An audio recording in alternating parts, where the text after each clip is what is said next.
Welcome to the Sheila Mack Show, reality at its finest. Here we have real people sharing real stories and actionable steps to help you reinvent, rebuild, and reboot your business and personal life on your terms.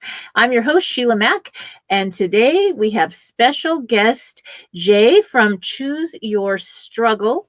He is the host and producer of Choose Your Struggle podcast, and each year over 125,000 Americans alone die from either overdose or suicide combined. I'm not even talking about the other causes of death related to substance misuse and mental health, which lead to countless other deaths each year. Just those two. Those our friends, our neighbors, and our family members suffer and struggle through. They go to our churches, eat next to us at our favorite restaurants, and these deaths are completely preventable. There are massive system changes that need to happen. But until we can have honest conversations around these topics, those changes won't happen. That's why Jay's here to share his story, and that's why he produces the Choose Your Struggle podcast to help end the stigma and ensure that those who need help get the help they deserve. All right, welcome to the show, Jay. Well, thank you so much for having me. It's a pleasure to be here. Yes, and one of the reasons my show actually got started was based on my new best-selling book, Bootstraps and Bra Straps: The Formula to Go from Rock Bottom Back into Action in Any Situation. And so I like to start each show off by asking if you have a story about a time in your business or personal life where you hit a tough situation and how you got back on track. Well, I appreciate the opportunity, and it's one that I do a lot too. In fact, I have a new program called Rock Bottom Storytellers, where we give people like us who have been there a chance to talk about our story, because we have to normalize, the fact that we all go through it anyways. But more than that, we have to normalize talking about it, which is something that not a lot of us do, or not at least not enough of us do. And for me, it all goes back to the biggest struggle I've had to overcome in my life, which is struggling with substance misuse. I am going on 11 years in recovery, and for me, this was not the story that we hear all the time. I didn't start, as I like to joke, struggling with substance misuse after a buddy passed me a joint underneath the bleachers in seventh grade gym class. For me, my struggle started with a misdiagnosis in my teenage years, and by my early 20s, I was completely physically and mentally dependent on all of my medications and taking a whole host of other ones as well just to cope. Mm. That really is why I do what I do, because I've been there and I know what it's like to be at those depths, and I know what it takes to get out of it. Incredible. Wow. Well, that is so important. And I know the statistics I just read off are mind-boggling. And it's something that I know as a teacher. I was a former teacher, and as a parent, I have 6 children. I adopted 3, and 3 are my own from birth, and they're all mine. And I tell you, they've had friends that spent time in our homes that were star students that ended up losing their lives for one reason or another, whether it was um, a substance abuse or taking their life. And it's kind of shocking because you would never think it would happen to someone or someone that you thought was okay, Yeah. and that hit it very well. So Yeah, I think you just hit the nail on the head, which is that a lot of us struggling with this, we do hide it well. I have said a lot that early on, I had a lot of friends who didn't know that I was struggling. Now, by the end, there was no way to hide it anymore. But even then, people weren't quite aware of everything that was going on in my life. In fact, 5 years into recovery, when I first told my story of my struggles and what I've been doing since, I had people come up to me, people I'd known all that time, who just thought I'd left town for a while, and then all of a sudden I came back. They had no idea, because mhm. one of the things that those of us who struggle get really good at is hiding it. And the reason we do that is because of stigma. There's this stigma around these issues that makes it so that we are afraid to come forward and talk about this. And that's why I and a whole host of other people do what we do, is to end that stigma and be able to tell that person, it's okay to say, I need help. It's okay to say, I'm struggling. It's okay to say, please be there with me. So now you started off, you mentioned when you were very young and they had put you on some form of medication. That's right. Yes. So how did that show up and progress? What did that look like? Well, so I'm a kid I was born in the '80s, so I'm a '90s kid, and like many people in my generation, I was diagnosed with ADHD at a young age. In fact, to put that in perspective, the amount of young people in this country treated for that particular umbrella of disorders jumped from around 400,000 in the mid '80s to 2 million in the mid '90s. So this was an explosion. And as a young person on a lot of chemicals, then probably 13, 14, I'm going through puberty, as we all remember that amazing time of going through puberty. And you add to that the high chemicals I was on, plus the fact that I've always been someone who struggled with a low level of mental health issues in my life, from depression and anxiety to OCD, which has plagued me most of my life. And it created a perfect storm of struggle for me. And unfortunately for me, the therapist I was seeing at that time said, okay, I know what this is. And instead of seeing the perfect storm that he helped create, putting me on this medication for ADHD, he gave it a name and he called it bipolar disorder. And, Mhm. that was a misdiagnosis. And so by my late teens, I'm taking medication for that as well as the ADHD. And I didn't need those medications. And so, it went down a very dangerous path very quickly. My body was not excited about what was being put into it. And I was also learning really bad habits to take these medications anytime I needed to not feel what I was feeling, whether a bad thought, a bad feeling, really just any anxiety at all. I would grab these medications and pop them by a handful. And so by my early 20s, I was completely dependent and completely hooked. Wow. Yes. And that's one reason for myself with this beautiful rainbow of children that I had, because, we had so many, 6 children. I ended up working at a private school that was kind of alternative education. We did Montessori, then we did Waldorf, and they were able to go free as long as I worked there because it's so expensive. And in the regular schools, they were labeled and they wanted to highly medicate some of the children. And some of them were mine. And it was like, what?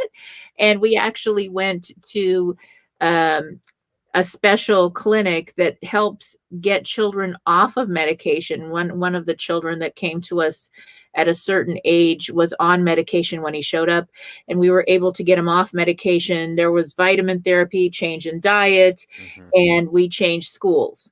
And believe it or not, I guess he was also special education. It was like 80%. Hmm. He was retested at 10% a year later Wow. with the different things that we did, the different modalities, trainings, and no drugs. Hmm. And so it's possible, but it took a lot of dedication and work, and me being in the teaching industry and really digging for every single answer I could find. And a lot of times, when you're listening in, maybe your parent, you have a group of people that are medical experts, Sure. and they say, here's a prescription, or the school says you need to have your child take XYZ. And I know back then in those years, that's when they would just write prescriptions for anything. Everybody had ADD or something. If they did not behave or question something or whatever, they were put on a prescription. And so sometimes it's really helpful to question, especially if as a parent now, or even as a young adult, if you have a feeling that this isn't right, get another opinion, Yeah. go to a few different outlets and see and try some other methods or combined therapies that could make all the difference.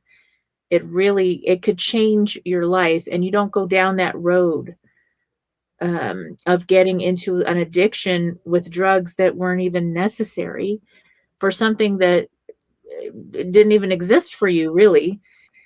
That's so interesting. I know we had one little girl that was a friend of my daughter's that they put her on a medication for depression, and she stepped in front of a train and didn't make it. And this was quite a few years back now, but it's still was very hard for my daughter and all the friends that knew this young girl. And I really question whether she would be here today if she wasn't put on that medication, because they have all these warnings.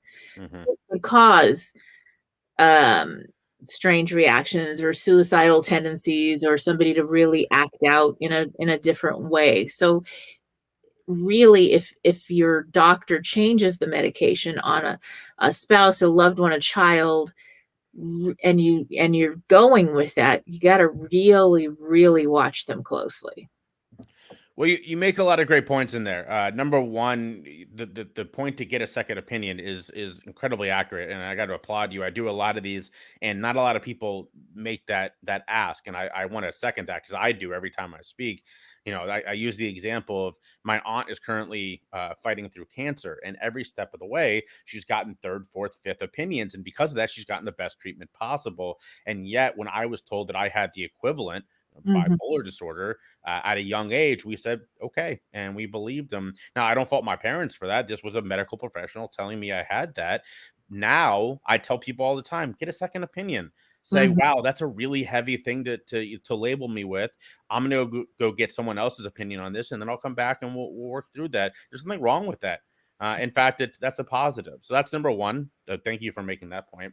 Now, the point about the medication is that for a lot of people, these things are incredibly helpful. But Mhm. you also pointed out something else that is very accurate, and that is when these medications are taken without undergoing concurrent behavioral work with a therapist, oftentimes the side effects are incredibly disastrous and in most cases lethal. That is incredibly accurate and very sad. I was doing some training last year just before COVID lockdown started, and I went on a ride along with an EMS team here in my city of Charleston, South Carolina, Uh-huh. and we went to 3 suicide Mm. calls that day, and all three had one thing in common. They were all taking high levels of antipsychotic medication without working with a behavioral therapist as well. Mm. They've been put on it by a psychiatrist who said, "Here, this will fix you," and all of them had adverse reactions. Now, that happens with medication. You have adverse reactions from time to time. Mhm. The scary thing is with these medications, that adverse reaction can be suicidal ideation. So if you're not also working with a therapist, that is a very scary thing to have happen. One of these was a 19-year-old girl, never thought of suicide before in her life, started taking these pills for depression. A couple months later, she's thinking about killing herself, and she doesn't know why. And again, this is just saying that I'm not saying these pills aren't really helpful for some people, but to take them alone and think that that's going to be what you need, that's going to fix you, is not the case. You have to do the work with a therapist, and if a psychiatrist tries to put you on the drugs without saying, now also go see my partner, psychologist, you need to say, you know what, I don't think that's the right answer. Yes, and also I think doing blood, going to the physician, to the regular doctor and getting blood work done. My One of my beautiful 6 children was complaining about being really tired, and she started having stomach issues, and she was just lethargic. And this is not normal for somebody that's on 2 sports teams, a straight A student, always doing a billion things. And I was like, okay, we're going to, and the doctor didn't want to test. And I said, I want your vitamin levels tested. And I had a private pay. Mm, I had a gut feeling, and they did all the tests. Her vitamin D level was an 18. Now, the danger zone is if it's anything 30 or below, you wow. could be hospitalized. And if your vitamin D level is severely low, you could be severely depressed Mm, and have all these other, stomach symptoms. Her stomach symptoms were coming from overcompensating with coffee mm. she was working part-time at a coffee place. Mhm. She was just downing coffee to give her energy because she was so tired and lethargic. And she was like, and she's studying psychology. So she was like, yeah, I knew I wasn't depressed, like I didn't have anything to be sad about, but I felt sad about the fact that I had no energy. Mm. And, so she was aware. She was very aware. And so those are subtle things that sometimes it's a hormonal thing or it's some other physical situation that can be adjusted before you go into a medication or other treatment. And within, I think it was a few weeks, maybe a week, she had to get prescription vitamin D Mm. for a while. And she left one of her jobs. She was 2 full-time jobs or something, and then she was going to school. I mean, she was just like overdoing her type A self, and and she was fine. And she still takes good long walks every day. So that's the difference, is just Mhm. really being aware and checking everything. Even you say, how does that connect? Our physical bodies connect with our minds. Even if it's people that have ADD or are on the spectrum or whatever. I mean, I'm sure I have it. I guarantee it. Are really actually smarter in many ways. They're processing the world at a speed that is so much faster. And so they may not be good at a desk job. So you put a child or a young teenager at a desk in a certain structured school environment or in front of a computer now if you're stuck homeschooling for 8 hours a day with very little breaks, Mhm. and they can't ask questions because their mind is faster than what's going on in the classroom, they're going to be problems. So yeah. Yeah, as an adult, I completely agree with you. As an adult, I've learned how to sort of take care of myself in that way. I was just talking to my buddy yesterday and was mentioning how I'd listened to these different, 5, 6 different podcasts today. He's like, "Where do you find the time?" And I said, "While I'm working, because Yeah. if I don't have something going, I can't Mhm. concentrate." And that's the ADD, ADHD at play. I am sort of picking up on both things at 80%. Now, is that the 100%, that the teacher's demand of the young student? No, but I'm doing better as an adult than I was. I was never a good student. And that's partly why is I could not make myself sit there and focus. I would have to literally work at it to just Mhm. stare at the blackboard. And I wouldn't pick up anything because I was so focused on making myself pay attention. But now as an adult, I've learned how to work with that. I've learned how to have music or a podcast or whatever going in the background. I've learned how to take a break every 15, 20 minutes to get up, get a glass of water, and then come back refocused again. And these are things that we don't allow our children to do. So I'm right there with you. And we have to start figuring out a way to make that work a little bit better for our kids. Mhm.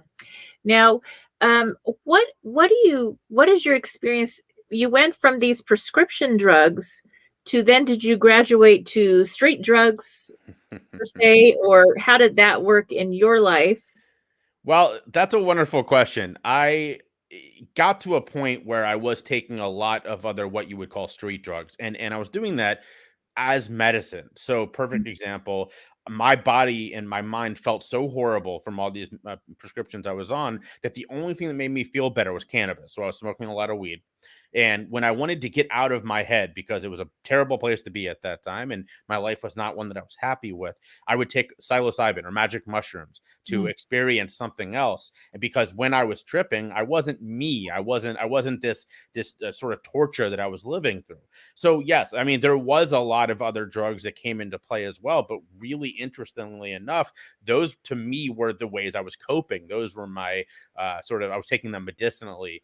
Now, as an adult, who like I said, I'm 11 years in recovery, I don't really do any of that stuff anymore. I'm a big proponent of CBD. It's a big part of my life. There's a whole regiment that I enjoy, and I do drink. I've never had a problem with alcohol, thankfully. I'm from Cincinnati, Ohio, and whiskey is a big part of our life up there. So I'm very thankful that I come that I have a healthy relationship with alcohol. But when it comes to something like prescription pills, I'm not willing to take that risk anymore. And my wife knows if I'm ever her in a car accident. She's got to get to the hospital real quick and tell him just whatever he needs to live, because I don't want to go through that situation again. Wow, yes, that's so important. And I know that right now, for myself, losing so many of these kids that either were students of mine or friends of my children that are now grown, and seeing these things happen is heartbreaking. They came from incredibly good homes. They went to great schools. They had so many opportunities, and yet situations happened that they ended up down the wrong road. So the thing with addictions, drug abuse, or becoming addicted to anything, and then ending up, oh, there was an overdose, you know, and then you lose somebody. These things it's a slow, steady way to go from one thing that's really small, and the next thing you know, they're into something a little bit harder, and then you lose somebody. And it's something that if we can get help and have open conversations, if there's a sign and any kind of a warning sign and you're listening in, do what you can. If that means you got to pick yourself up and change schools or change environment as much as you can, or make the switch, change doctors, whatever that needs to happen, it's better. The cost is a lot cheaper to do whatever you need to do at the youngest age possible to make things, prevent those situations from getting worse. And right now, I know there's some really terrible street drugs out there that are killing a lot of young people that are not, it's not the stuff they had in the past. It's some really bad drugs that are killing people at a high rate. And so if you're a young person listening in or have young people listening in, it is so important to be aware of where that's coming from and what you're doing, and to not take anything that you are aware of. And there's talk, and I think most young people, or at any age, they know which ones have a high propensity for somebody losing their life.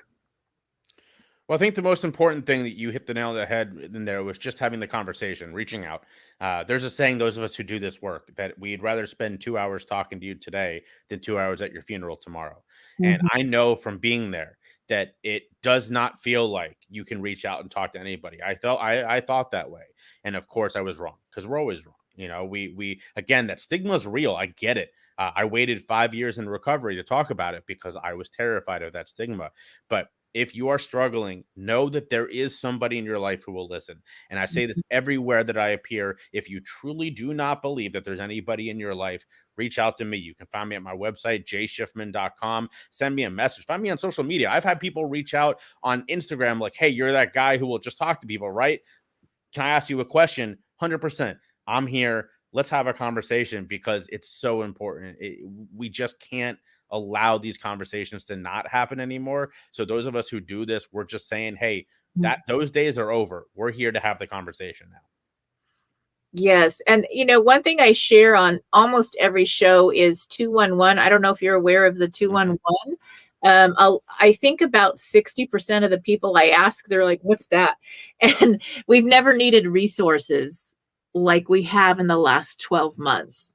And so that's in any state or province in Canada or state in the United States. If you dial 211, or if you go to Google 211 in your state, New York, California, 211 in California, you're going to get a list of resources, and you can print that out, or you can share that on your screen if you're running maybe some type of a work group, Zoom, or you have people that come to work, or maybe you have a school. If that can be posted, kids are, some kids are getting into drugs at a very young age, and they're having issues. If they have a resource, okay, I can call this number. Maybe they don't want to talk to somebody they know. Maybe they're afraid. There's like 100%, there's help where it's outside of maybe your circle, that you can ask for help when you need it, and it's completely free. The resources are there. And so just keeping that in mind for when you run into someone who needs the resource. Maybe, you don't have any other way, listen to the podcasts, read the books, but get them plugged into as many resources as possible, because we don't know which one's going to work for which person. That's right. Yes, yes, it's so important. Now, do you have any tips or advice for maybe parents who have young adults, let's say, or even teens who are showing signs of getting into the wrong substance or having maybe depression or this and that? What can they do to prevent a situation? Well, honestly, the most important thing you can do is create a two-way dialogue. I was just on a webinar earlier talking about this. I was presenting, and I heard some incredible speakers talking about this. When you challenge the way that we've talked about drugs in the past, a lot of it's pretty ridiculous, right? You think back to, again, I was a '90s kid, so I had Dare in my classrooms, and we know that didn't work. In fact, it made things worse, and the reason is, if you go in and you have a cop coming in saying, if you smoke marijuana, you're going to die, and then that kid goes and smokes weed and he doesn't die, well, now everything that you said, he's not going to believe. So the best prevention, the best maintenance programs, all of them, they rely on trust. They rely on somebody saying, hey, here is a real picture of what it's like to use substances, the good, the bad, the ugly, how to know if you're having a bad reaction, how to know if you're starting to develop an issue that probably is not the best. And if parents can have that conversation with their kids, sort of putting aside that they're your kid for a second, and just say, hey, let's talk about this. If you have an experience, tell them the truth, tell them the good things, tell them the bad. In my case, unfortunately, there's more bad than good, but have that two-way conversation and help them learn. The facts are there, right? We know the data. If one parent struggled with substance misuse, you're 5 times more likely to struggle yourself. If two Mhm. parents struggled, you're 9 times more likely. It's basically guaranteed that you are going to struggle with substance misuse. So these are things you can be having this conversation like, hey, I know a lot of your friends are trying this right now. I got to tell you, I don't know if you know this about me, but I went through this when I was your age and I ended up struggling with substance misuse. We know the data says that means you're probably going to struggle too. Maybe you should wait a little bit till you're a little bit older. And if they have questions, let them ask, but don't try to scare them. It doesn't work. And we've learned that the hard way by too many people going down the wrong path after realizing that all the advice they were given was BS. Yes, that makes a lot of sense. I know I got really lucky. I was a young kid at 10 years old who became homeless. Mm, And I was homeless 10 to 13, then ended up in foster care, emancipated at 15. So you can imagine I had every single drug known to man in front of me every single day. And being this young kid, my first experience was that I went out with these kids that I didn't really know well. I was in a new school. I was still going to school even though I didn't have a home to sleep in. I would stay at friends' houses each day, a different friend. Sometimes I'd stay at the park bench or the Troubadour or somewhere like that. And I continued school and I went out with these new kids and they were doing drugs that I never even heard of at the time. And one of the girls overdosed mm. and she didn't die, but she ended up in the hospital. And I did not know how to inhale. This is how I was 10. So I was so blessed to like I didn't know. And then when I learned really quick that night. The mother made me stay in the hospital with this girl. And that night I learned all the realities about going down the wrong road with drugs. And I just never really went there because of that. I was very cautious. This young girl didn't know, I guess, that she was taking something far more than maybe a pot or something like that. She didn't even know. And so, and luckily I was like, no, I'm good. I don't know what I'm doing. So I didn't get affected. But wow, um, that was something, it's like seeing reality. And sometimes just talking about that real stuff can make a difference. And I had a friend recently who messaged me in the middle of the night, and her son ended up in the hospital from pot. And she was like, well, I don't understand. I mean, and it was too much. And his organs started shutting down. And I didn't even know that was like a thing that could happen. I don't know if you've ever heard of that. And there's a lot of people that, I mean, I've never heard of that, but it was too much. And it's just like if you drink alcohol. Okay, alcohol is legal in many states. Marijuana is legal now, but too much of anything. Most people don't, I did not know that that could happen. And she didn't know until her son ended up in the hospital with this, and luckily he survived and they were able to detox him enough. But some people, your organs will shut down.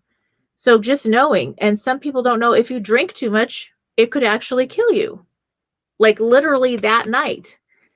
And a lot of young people don't know that there's limits. Mm-hmm. If you're going to go do something safely, that there's these limits. So just those conversations, real, open, honest conversations. It's just easier that way. Much easier. Yes. So I would love for you to share maybe a bit more about how people can connect with your show and maybe get in tune with what you're doing. Yeah, so you can find me at my website, jayshifman.com, JAYSHIFMAN.com. On social media, I'm Jay Shifman or Choose Your Struggle on all of them. But most importantly, check out the Choose Your Struggle podcast. It's everywhere you get your podcast. I interview people with lived experience, experts in the field, musicians, actors, all sorts of amazing people who have lived experience or who have direct work in the substance misuse and mental health and drug use and policy fields. Everybody from former Congress members to, like I said, I've had a couple actors and musicians. So really interesting conversations. I'm on the second season now, and I enjoy it, and that's how I know it's good. Yes. Well, it was a pleasure having you on as a special guest on the show today. And I really appreciate that. I do believe that this message goes out to exactly the people who need to hear it. And everybody shows up in perfect time. So if you are tuning in, I hope this helps. And keep in mind to stay connected. I also have a chapter in my book dedicated to becoming addiction free. So this is very important to my heart as well. Thank you again, Jay. Thank you for having me. All right. Stay tuned. We'll be back after these messages.